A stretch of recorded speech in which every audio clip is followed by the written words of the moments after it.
Amém. Abra comigo a sua Bíblia em Lucas, capítulo 12. Lucas 12, verso 49. Deixa eu liberar essa palavra sobre a sua vida. Nós estamos em uma série de mensagens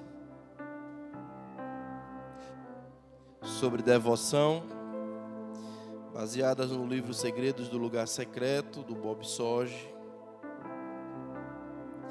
E eu quero continuar nesse propósito. Lucas capítulo 12. O verso 49. Diz assim: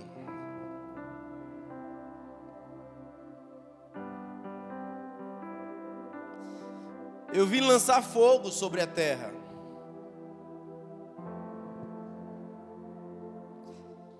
E que mais quero se já está aceso? Até aí. Jesus, nós queremos ser incendiados nessa manhã. Incendeia-nos com o fogo da Tua presença, Senhor. Fogo de paixão por Ti, Senhor. Um fogo que aquece o nosso coração.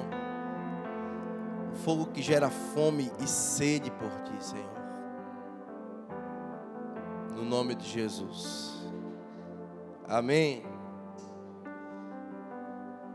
E o primeiro segredo que eu quero compartilhar com você nessa manhã é o segredo de permanecer aceso. Estar aceso, permanecer queimando.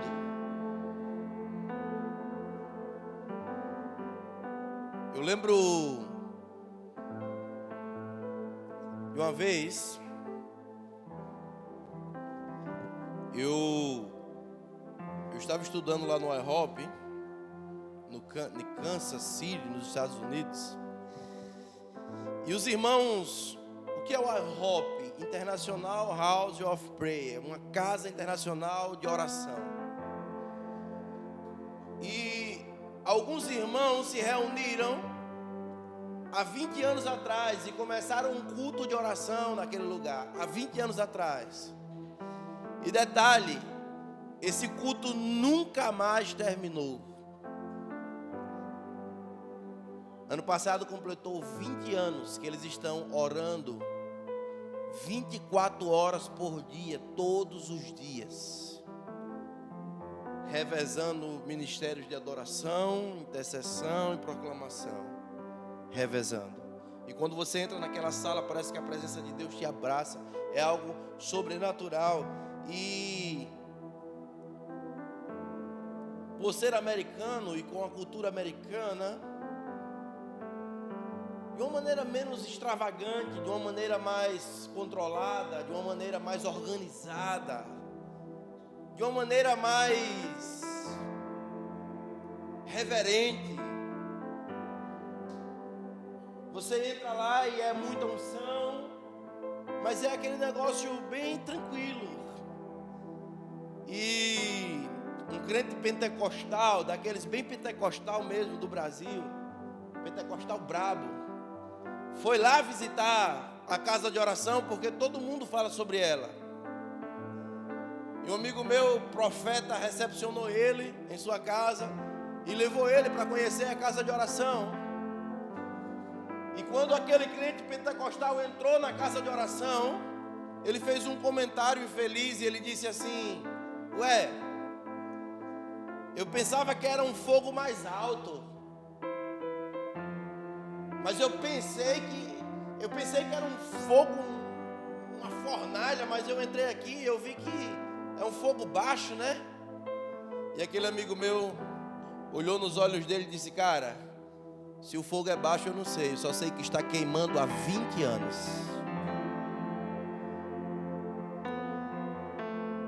Irmãos, o problema nunca será a falta de fogo, mas de altar.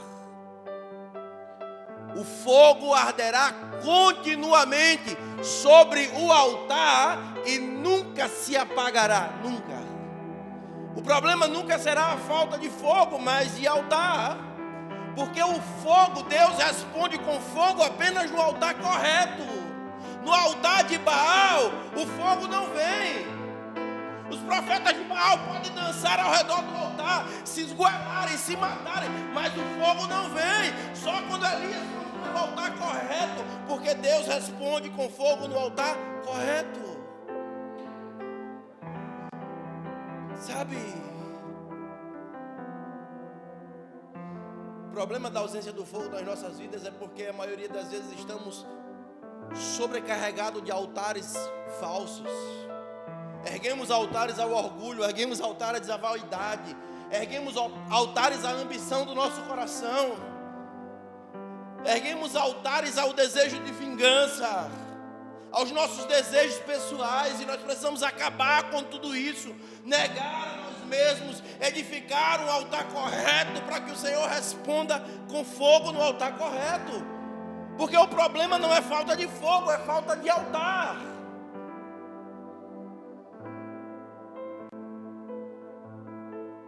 É o lugar secreto que acende o nosso fogo, é o lugar secreto que nos deixa acesos. Eu estou falando de ter um zelo fervoroso em buscar a face de Jesus.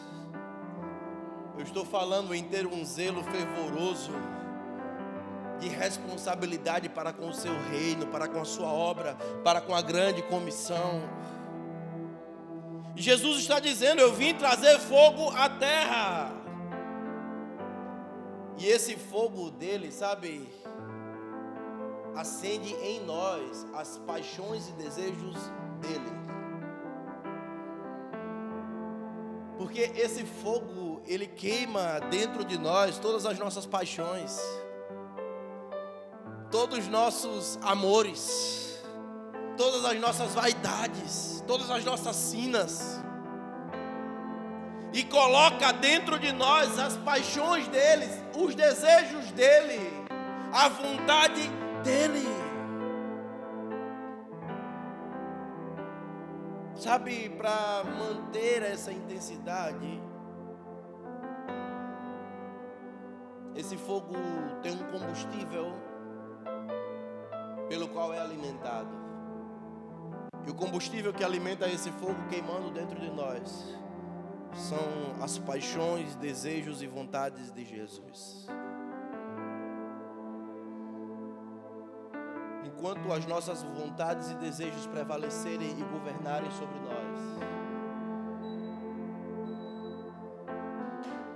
viveremos uma vida oscilante.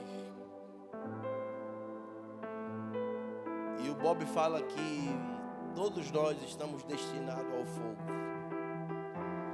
Você queimará por toda a eternidade. A única pergunta que nos resta é saber onde.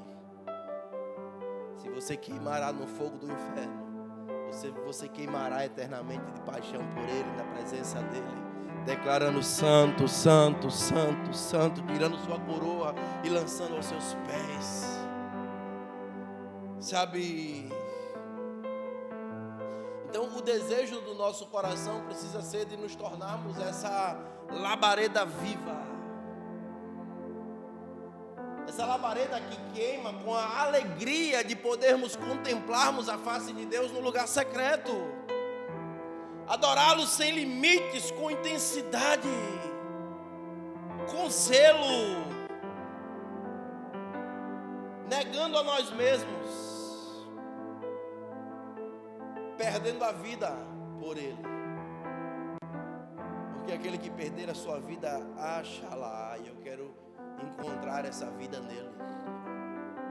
Eu estou decidido a isso. Você tem um motivo para viver, porque você tem um motivo pelo qual morrer. O apóstolo Paulo disse: morrer para mim é lucro, viver para mim é Cristo. Que a sua vida seja para o louvor da glória dele. Que você seja um promovedor de santidade, sabe? Que você não jamais esteja satisfeito com o status da vida evangélica, gospel, cristã, que se construiu nesse Brasil. A palavra de Deus, ela é como um martelo, como um fogo, e um martelo que esmiuça a penha. A Bíblia diz que até a presença dele está totalmente em volta de fogo. Se você ver Jeremias 23, 29 diz assim: não é a minha palavra como fogo, diz o Senhor, e como um martelo que esmiuça a pedra. Se a palavra dele é como um fogo, eu quero ser consumido por ela, irmão. Eu quero que esse martelo esmiunce a pedra do meu coração, pedrificado, solidificado por tanta ganância, por tanta vaidade, por tanto egoísmo, por tanta soberba. Ezequiel capítulo 1, versículo 4 diz assim: ei, eis que um vento tempestuoso vinha do norte, uma grande nuvem como um fogo que emitia de contínuo labaredas, e um resplendor ao redor delas, e do meio do fogo saía uma coisa como o brilho de um âmbar. Está falando sobre o entorno da presença de Deus. O verso 27 diz: e vi como um brilho de âmbar, como um aspecto de fogo pelo interior dele, ao redor, desde a semelhança dos seus lombos e daí para cima, e desde a semelhança dos seus lombos e daí para baixo. Vi como a semelhança de fogo, e havia um resplendor ao redor dele. Daniel, no capítulo 7, verso 9, ele diz: eu continuei olhando, até que foram postos uns tronos, e um ancião de dia se assentou. Seu vestido era branco como a neve, o seu cabelo, a sua cabeça, o cabelo da sua cabeça como a lã puríssima, e o seu trono era de chamas de fogo. As rodas eram fogo ardente.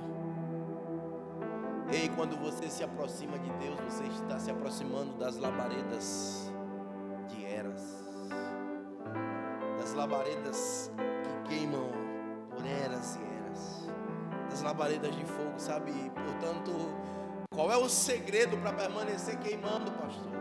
Qual é o segredo que me faz começar um culto de oração e 20 anos depois permanecer orando, permanecer queimando, permanecer com a mesma fome, com a mesma paixão? O segredo é um só, irmãos: ficar perto dele.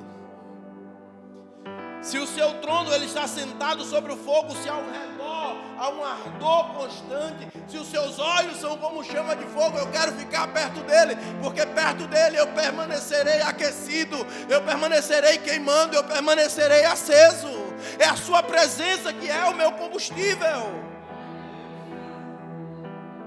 Então, quando eu me sentir frio espiritualmente, distante, desconectado, é a hora de eu parar tudo, procurar um cantinho isolado,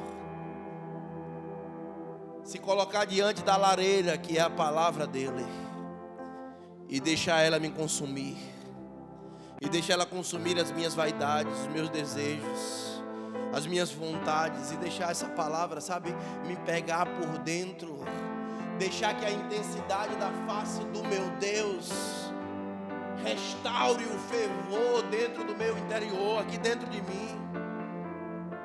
O segredo de permanecer aceso por Jesus não é ir num culto de fogo e na hora do apelo responder ao apelo lá na frente, por mais importante que isso seja. O segredo de permanecer aceso não é o fato de alguém impor as mãos sobre a minha cabeça e ministrar, por mais válido que isso também seja. O segredo de permanecer queimando não é eu colocar um excelente DVD de um excelente pregador que está fazendo sucesso. Não, por mais válido que isso seja.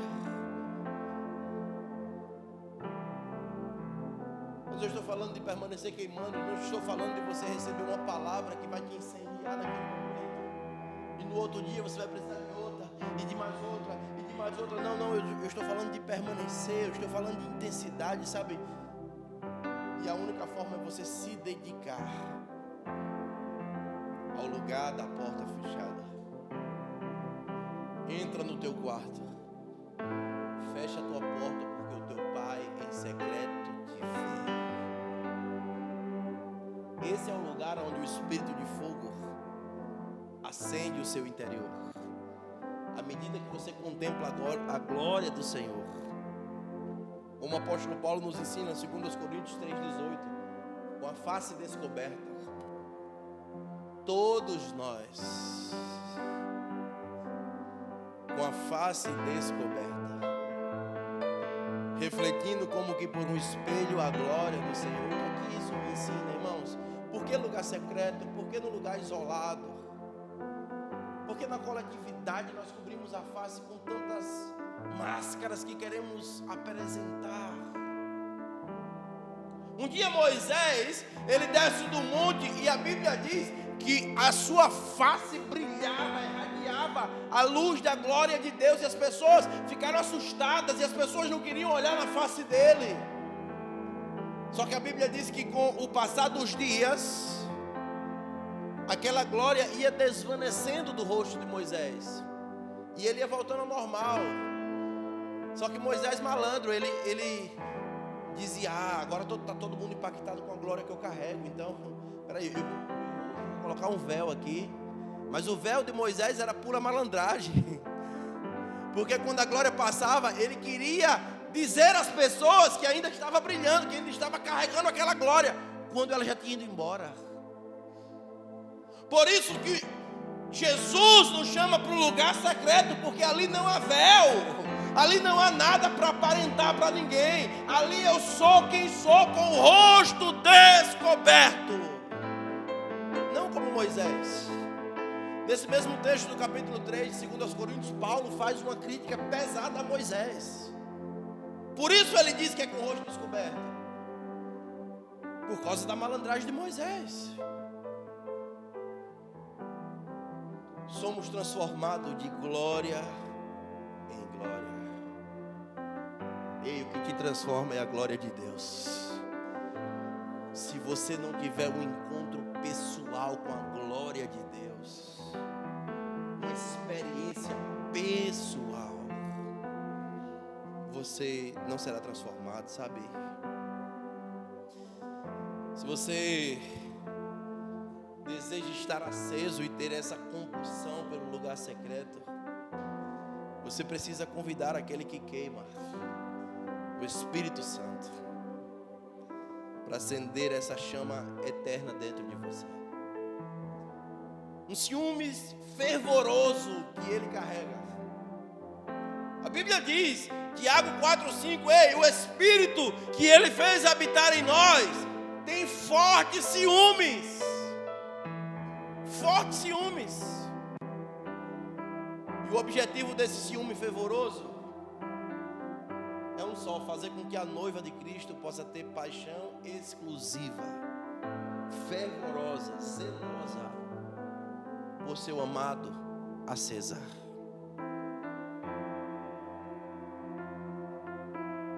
Portanto, eu quero te convidar a fazer a seguinte oração comigo. Eu quero que você repita comigo: Espírito Santo, permita que o seu ciúme ardente entre em minha vida, até todo sentimento adúltero e falsos deuses serem completamente queimados, e até uma imensa paixão consumidora tomar conta de todo o meu ser, para que o meu amor seja totalmente voltado para aquele que é amável, Jesus Cristo.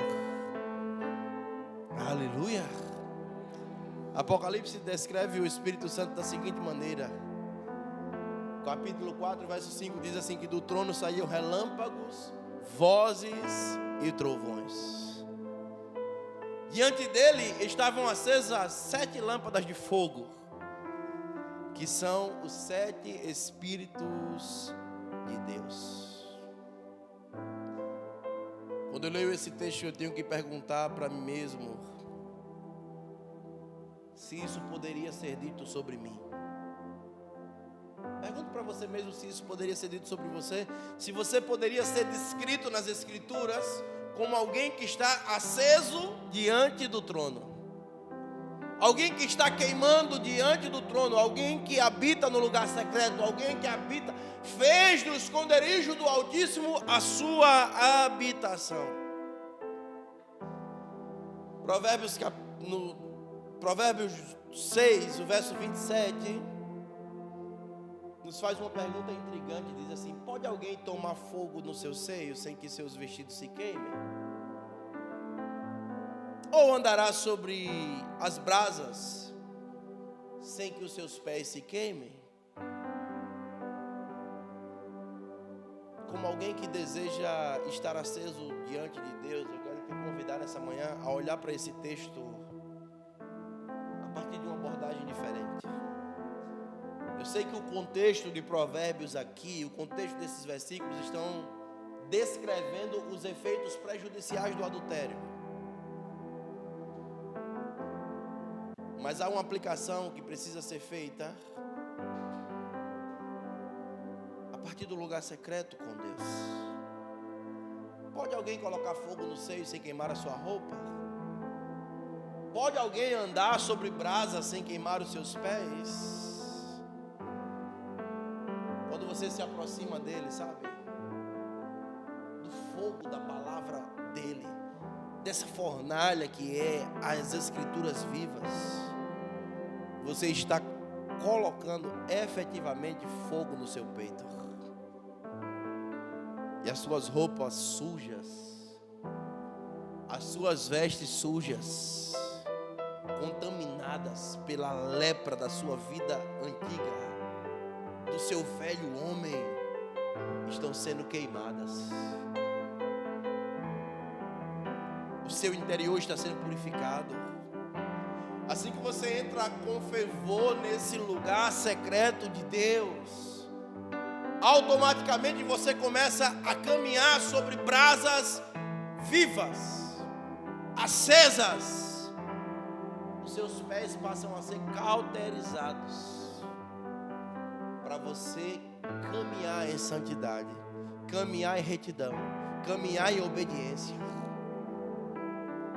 Porque o lugar secreto, ele afeta o nosso caminhar. Um dia, Jacó, enganador, suplantador, sim, mas um dia ele decide retornar da casa de Labão para se reconciliar com seu irmão. E no meio do caminho, porque no caminho da reconciliação, Deus sempre se encontra conosco. No meio do caminho, o Senhor encontra com Jacó. E você conhece o texto, diz que ele lutou a noite inteira, até que ele falou o nome verdadeiro: meu nome é Jacó, eu sou isso mesmo. A Bíblia diz que o Senhor tocou na articulação da sua coxa e ele saiu daquele lugar mancando. O Senhor mudou o seu caráter e disse: a partir de hoje não se chamará Jacó, mas Israel. O que eu aprendo com isso? Quando Deus muda o nosso caráter, Ele muda o nosso caminhar a partir do lugar secreto. E Jacó nunca mais caminhou do mesmo jeito. Ele saiu mancando daquele lugar, ele saiu marcado daquele lugar. Quando você pisa nas labaredas de fogo que estão no lugar secreto, seus pés são cauterizados para andar diferente, para andar em santidade, em retidão, em obediência, em verdade.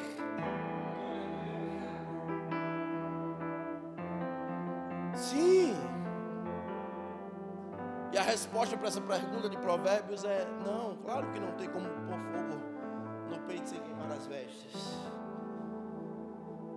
Coloca o fogo de Deus em tudo e a sua vida será diferente. A sua casa será diferente. Eu vim dizer a você nessa manhã que é impossível abraçar esse fogo na sua vida e não ser transformado. É impossível. Portanto, esse deve ser o meu prazer, Senhor. Colocar brasas vivas do altar. Assim como Isaías, quando viu a tua glória e disse: ai de mim, porque eu sou homem de impuros lábios, brasas vivas do altar tocaram a área da sua fraqueza, Senhor. Toca-nos com brasas vivas nessa manhã. Toca-nos com brasas tiradas do altar, Senhor. Acende esse fogo em nós, um fogo que corrige, um fogo que cura, um fogo que confronta, um fogo que restaura. Sabe, eu olho para a vida de João Batista, eu encontro um homem que ficou aceso diante de Deus. E você percebe que Deus levou João, tirou João de uma linhagem sacerdotal, de uma cidade, de um templo, e levou João para o deserto. Sim, para a solidão do deserto. Para acender um fogo divino dentro dele. Ei, ouça isso, isso é muito sério. Saiba que Deus poderá levar você para o deserto com um único propósito: acender um fogo dentro de você. Às vezes Deus nos tira de situações, Deus nos tira de lugares. Às vezes, sabe, coisas que nós amamos e que estão dando certo, Deus nos arranca e nos leva para um deserto e a gente fica sem entender. E o propósito para o qual Deus levou João para o deserto foi acender um fogo dentro dele, sabe? E quando definitivamente esse fogo foi aceso, João foi liberado para o ministério, porque agora ele era uma labareda viva. Sabe o que acontece? As pessoas saíam da cidade para ver João no deserto. E é lindo, Mateus 11, o verso 9, veja quantas vezes Jesus pergunta, 3 vezes ele pergunta: o que vocês foram ver? Isso é poderoso. Mateus 11, do 7 ao 9, quando saíram os discípulos de João, Jesus começou a falar à multidão a respeito de João: o que vocês foram ver no deserto? Um caniço agitado pelo vento? O que foram ver? Um homem vestido de roupas finas? Ora, os que usam roupas finas estão nos palácios reais. Afinal, o que vocês foram ver? Um profeta? Sim, eu lhes digo, mais que um profeta. Irmãos, isso é poderoso, porque Jesus pergunta 3 vezes e ele não pergunta assim: o que vocês foram ouvir no deserto? Não, ninguém foi ouvir nada. Não, é porque tem um pregador famoso, é porque tem um pregador eloquente. Não, é porque tem um homem com uma nova revelação. Não, vocês não foram ouvir nada no deserto. Jesus pergunta: o que vocês foram ver? Jesus testificou que as pessoas não foram até João para ouvir algo, elas foram para ver. Ver o que, pastor? João capítulo 5, verso 35. A descrição de João Batista: aquele que ardia e iluminava. Uma candeia que queimava e irradiava luz. Diga comigo: arder e iluminar. A Bíblia diz que somos sal da terra e luz do mundo. João Batista era aquele que ardia e iluminava. Ei, nós precisamos aprender com Jesus. Estarmos incendiados pela glória dele. Nós não precisamos ter uma mensagem. Nós queremos ser a mensagem. Quando nos tornarmos a mensagem, as pessoas não virão nos ouvir. As pessoas não precisarão nos ouvir porque elas estão de saco cheio de ouvir crentes. Elas só precisarão ver em nós alguém que arde e ilumina, alguém que queima e traz luz para toda a escuridão que está ao seu redor. Não há nada mais bíblico do que o propósito de uma vela acesa. Já viu uma vela? Qual o propósito de uma vela? Iluminar. E você acende aquela vela e você deixa ali por horas. E o que acontece? Ela vai morrendo enquanto queima e ilumina toda a escuridão. Esses somos nós. Quando estamos acesos pela glória de Deus, vamos morrendo todos os dias. À medida que morremos, vamos irradiando a luz de Deus para toda a escuridão que está ao nosso redor. Arder e iluminar. Morrer enquanto queima. Sabe, João era um homem divinamente incendiado. Um homem que incubou dentro de si o amor pela presença de Deus, por meio de um compromisso constante de estar sozinho no lugar secreto. Assim ele se tornou uma candeia que irradiava a luz para a nação inteira contemplar. E as pessoas vinham de todos os lugares para ver ele queimando. Um dia perguntaram a John Wesley: por que as multidões vêm te ver pregar? E ele diz: elas não vêm me ver pregar. Eu estou queimando e elas vêm para cá para me ver queimar. Sabe, as pessoas sempre serão atraídas por um grande incêndio. Esse é o nosso Deus. Hebreus diz que ele faz dos seus anjos ventos e dos seus ministros ele faz labaredas de fogo. Que o Senhor nos coloque em chamas nos próximos dias. O segundo segredo que eu quero compartilhar nessa manhã é o segredo de tomar a força. O termo violência espiritual captura a intensidade com a qual a geração dos últimos dias buscará a presença de Deus. Mateus capítulo 11, verso 12 diz assim: desde os dias de João Batista até agora o reino dos céus é tomado à força, e os que usam de força se apoderam dele. Nos últimos dias as pessoas buscarão a Deus com toda a força do seu ser, negando a si mesma, livrando-se de todos os pecados embaraçantes para correr a corrida com paixão, pureza e perseverança. Ei, esses são dias de buscarmos a Deus com uma entrega agressiva. Os sinais dos tempos estão claros, a volta de Cristo é iminente. Há uma urgência do Espírito. Ei, é hora de despertarmos do sono e buscar o reino de Deus como nunca antes. A fé genuína, ela busca a Deus ardentemente.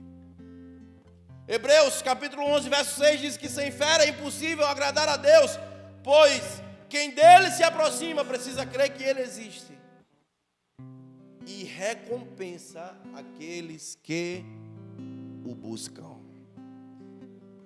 Há uma recompensa incutida na busca pela presença de Deus. A verdadeira fé, ela entende não somente que Deus existe, mas que Ele nos recompensa de acordo com a intensidade da nossa busca por Ele. É isso que Hebreus está dizendo. Aqueles que buscam a Deus revelam a sua fé de acordo com como correm essa corrida de buscá-lo. Homens e mulheres de Deus não podem se envolver com distrações. Precisam ter foco, constância, propósito. Nada pode desviar você do seu objetivo. Você não é um caçador de recompensas, você é um apaixonado pela presença dele. E essa violência, essa força espiritual começa no lugar secreto. Começa com a maneira como você se aplica à disciplina de oração. Irmãos, alguém já me ensinou: ore por disciplina até que se torne um prazer. Porque quando a oração se tornar uma coisa chata para você e a leitura da Bíblia se tornar uma coisa chata, aí é que você precisa orar e ler. Mas eu não estou com vontade. Mas o reino é tomado à força. É por esforço, meu irmão. Se esforce, vença esse desânimo, governe sobre as tuas vontades, vai por disciplina até que se torne um prazer, até que você absorva a mensagem da verdade. Não é que você decore ela. Eu já conheci pessoas que decoraram a Bíblia quase toda, mas nunca mudaram de vida. Porque quando você conhece toda a Bíblia, lê toda a Bíblia, mas não permite que a Bíblia leia você, como ela corrigirá os desígnios do seu coração? Então não é apenas eu ler lá, mas eu deixar ela ler a minha vida e mostrar aonde eu estou errando, aonde eu estou errado, aonde eu preciso consertar, me reposicionar. Sabe, então, à medida que eu absorvo essa verdade, eu vou me tornando essa palavra. O apóstolo Paulo diz que nós somos cartas vivas, lidas e cridas por todos os homens. Porque eu preciso absorver essa verdade e me tornar essa palavra. Porque o evangelho que o mundo irá ler não é esse daqui que está impresso nas páginas da Bíblia. O primeiro evangelho que o mundo irá ler é a minha e a sua vida. Quando você entrega a sua vida a Jesus e chega em casa e tem seus irmãos, seu marido, sua esposa que ainda não é crente, que nunca leram a Bíblia na vida, a primeira Bíblia que ela irá ler é a sua vida. Porque o apóstolo Paulo diz que nós somos cartas vivas, lidas e cridas por todos os homens. A sua vida está sendo lida todos os dias. O problema é a mensagem que ela está transmitindo, se estão levando as pessoas a crerem no Deus vivo ou a se distanciarem dele. Sabe? Então, o reino é tomado por esforço. Não é com um zelo natural. O zelo natural precisa ser trocado nesses dias por um fervor espiritual. Um zelo que é energizado por um fogo santo, sabe, intenso, que queima quando ninguém está olhando. Porque o zelo natural que nós temos pela obra de Deus e pelas coisas de Deus, ele funciona muito bem quando estamos em público. Quando estamos na coletividade, nós temos zelo, nós temos cuidado, nós temos dedicação, nós temos doação, nós nos entregamos, nós fazemos com excelência, porque tem outras pessoas envolvidas. Mas se esse zelo natural pela obra e pelas coisas de Deus for substituído por um verdadeiro fervor espiritual, ele continuará queimando quando estamos sozinhos, no lugar secreto. Deixaremos de fazer culto para as pessoas e começaremos a fazer para Ele. Deixaremos de cantar músicas para as pessoas e começaremos a adorá-lo. Sabe, as músicas horizontais perderão o sentido, porque agora elas precisarão ser verticais, porque nós estamos cantando para Ele, adorando para Ele, liberando incenso agradável a Ele. Aleluia! Eu quero ler uma página do diário de John Wesley, um homem que não deixou que nada impedisse a sua busca pela presença de Deus e que nada interrompesse o seu chamado de estar queimando na presença dele. Olha o que ele escreve em seu diário: domingo de manhã, 5 de maio, preguei na igreja Santo An e pediram-me para nunca mais voltar lá. Domingo à tarde, 5 de maio, preguei na igreja de Santo John. O diácono me disse: saia daqui e não volte nunca mais. Domingo de manhã, 12 de maio, preguei na igreja de Santa Jude. Também não posso mais voltar lá. Domingo à tarde, 12 de maio, preguei na igreja de São Jorge. Fui chutado novamente. Domingo de manhã, 19 de maio, preguei em outra igreja de Santo alguma coisa. E os diáconos fizeram uma reunião especial e disseram que eu não posso mais nunca voltar lá. Domingo à tarde, 19 de maio, preguei na rua. Tiraram-me da rua. Domingo de manhã, 26 de maio, preguei em meio à campina. Me expulsaram como se eu fosse um búfalo solto durante o culto. Domingo de manhã, 2 de junho, preguei no limite da cidade, à beira da estrada, e me expulsaram de lá.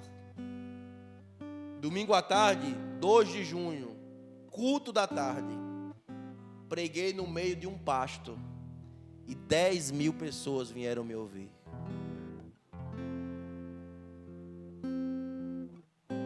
O que desanima a sua vida e a sua busca pela presença de Deus? O que te faz parar? O que as pessoas estão dizendo?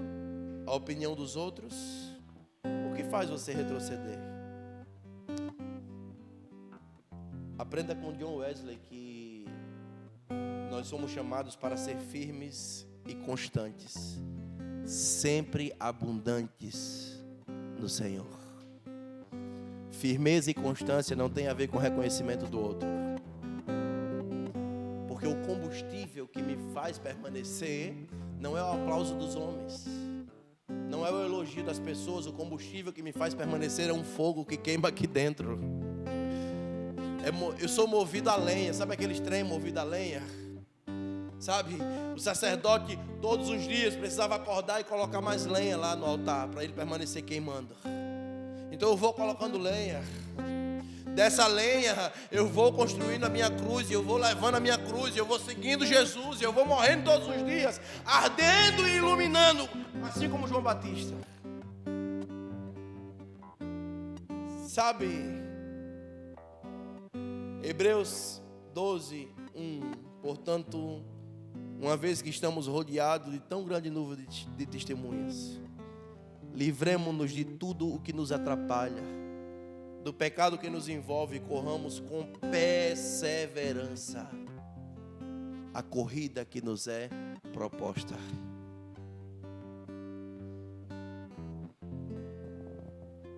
Sabe por que o fogo da fornalha que foi esquentada 7 vezes mais por Nabucodonosor não conseguiu consumir Sadraque, Mesaque e Abednego?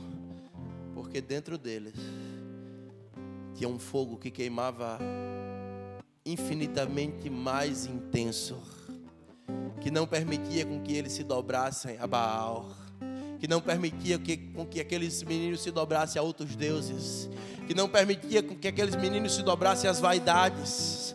Aquele fogo estava o consumindo por dentro. Portanto, eu não tenho fogo, eu não tenho medo do teu fogo, Nabucodonosor, porque aqui dentro tem uma fornalha que você precisa conhecer, que você precisa experimentar.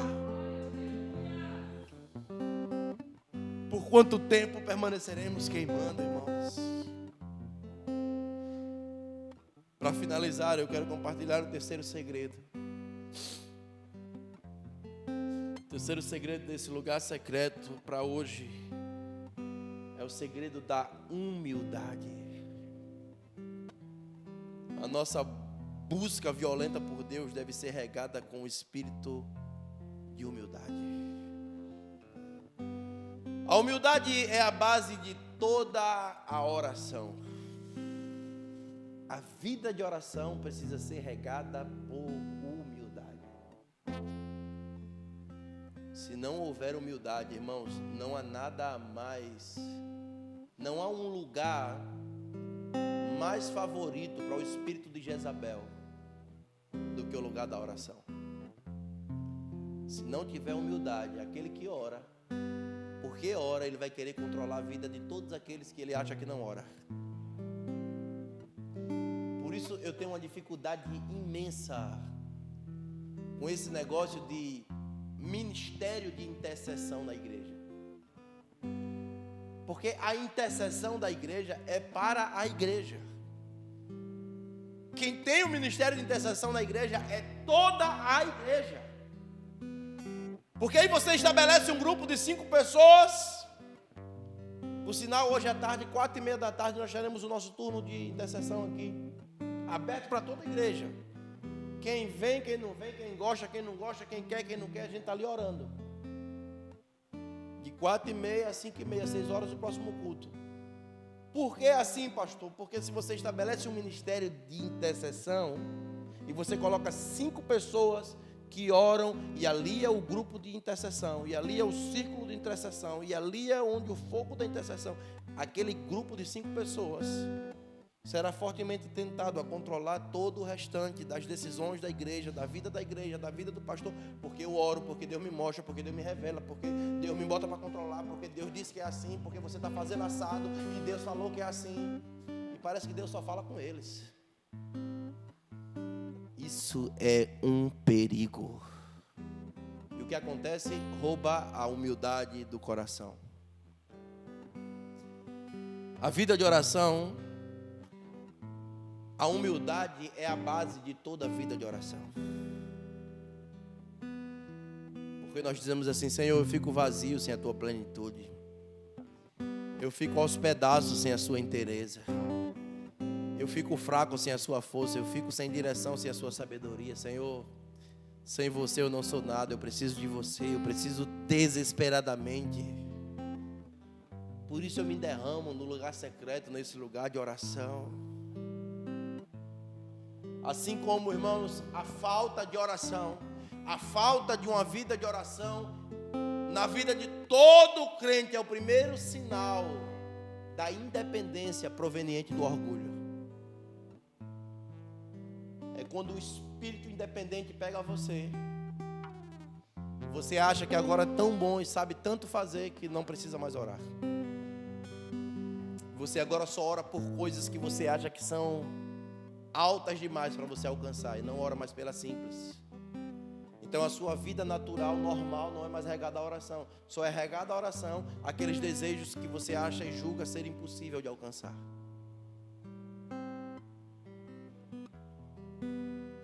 Espírito de independência proveniente do orgulho.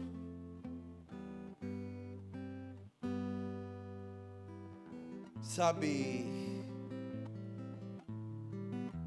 veja as palavras de Agur quando ele escreveu em Provérbios 30, do verso 2 ao 3, diz assim: eu sou mais o tolo de todos os homens. Eu não tenho o entendimento de um ser humano, não aprendi sabedoria, nem tenho conhecimento dos santos. A sabedoria de Agur estava em ter uma autoavaliação adequada acerca de quem ele era e da sua própria tolice. Todos nós precisamos ter essa consciência. Isso faria com que nos ajoelhássemos e nos voltássemos para a fonte de toda a sabedoria. O único Deus que detém toda a sabedoria. Se Ele tem toda a sabedoria, onde isso nos coloca? Se Ele detém toda a sabedoria, irmãos, então eu não tenho sabedoria nenhuma, Senhor. Eu preciso estar na fonte da sabedoria. Eu quero andar na tua sabedoria, Senhor. Eu não quero andar nas astutices do meu coração, não, eu quero andar na tua sabedoria.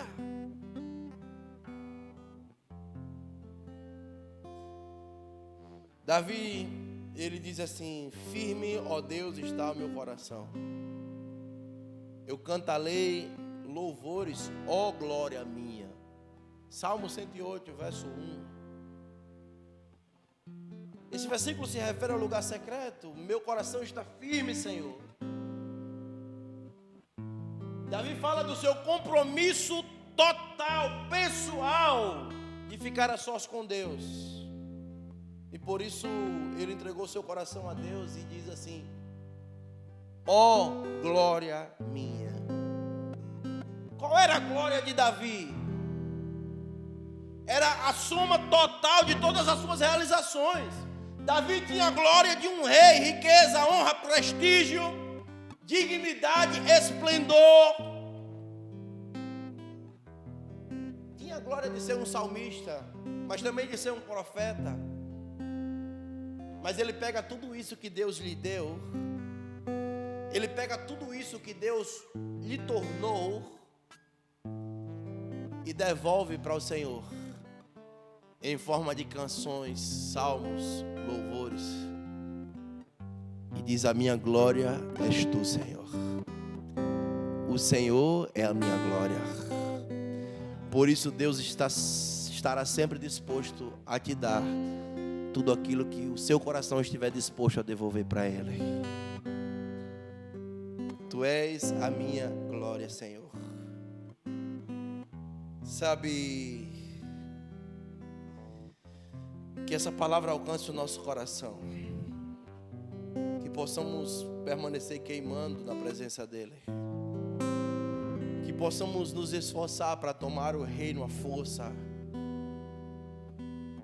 por disciplina até que se torne um prazer, mas que o Senhor nos dê um coração quebrantado e humilde. Amém? Você coloca de pé comigo.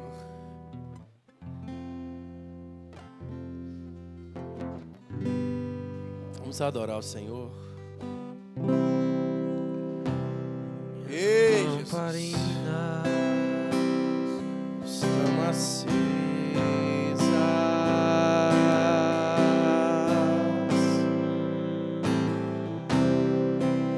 Só estou esperando o barulho dos teus passos em direção à porta. Só bater que eu Vou abrir pra você entrar. É só bater que vou abrir pra Robia chura bacala basura la baixeira la bacala Prebia suri bicala bachura la bacala as minhas vestes brancas. Acende um fogo em nós, Senhor. Estou só te esperando. Acende um fogo nesse lugar. Vem, vamos cantar. Faz desse lugar uma fornalha acesa. Maranata. Aquece o nosso coração, Senhor. Maranata. Rebanabachete que biarabacalababa. As minhas vestes brancas. Estou só te esperando. Vamos dançar. Maranata. Cheque a bacalababa, chura bacalababa. Robianabache. Tem fogo nos olhos, eu não imaginava Que era lindo assim, que era lindo assim, meu noivo esperado. Eu abro a minha casa, Pode morar aqui. pode morar aqui. Tem fogo. Nos olhos, Eu não imaginava era lindo assim, que era lindo assim. meu noivo esperado. Eu abro a minha casa, pode morar aqui, pode morar aqui. Tem fogo nos olhos, eu não imaginava que era lindo assim, que era lindo assim, meu noivo esperado. Eu abro a minha casa, pode morar aqui, pode morar aqui. E tem fogo nos olhos, eu não imaginava que era lindo assim, que era lindo assim, meu noivo esperado. Eu abro a minha casa, pode morar aqui, pode morar aqui. Tem fogo nos olhos, Eu não imaginava que era lindo assim, que era lindo assim, meu noivo esperado. Eu abro a minha casa, pode morar aqui. Troquei as minhas vestes brancas, estou só te esperando, vem, Vamos dançar. Maranata, lá. Maranata. E tem fogo Nos olhos eu não imaginava que era lindo assim, que era lindo assim. meu noivo esperado. Eu abro a minha casa. Pode morar aqui, pode morar aqui. Tem fogo Nos olhos eu não imaginava que era lindo assim, que era lindo assim. meu noivo esperado. Eu abro a minha casa, pode morar aqui, pode morar aqui. Aleluia. Que a tua vida seja incendiada pela glória de Deus. Amém. Aleluia.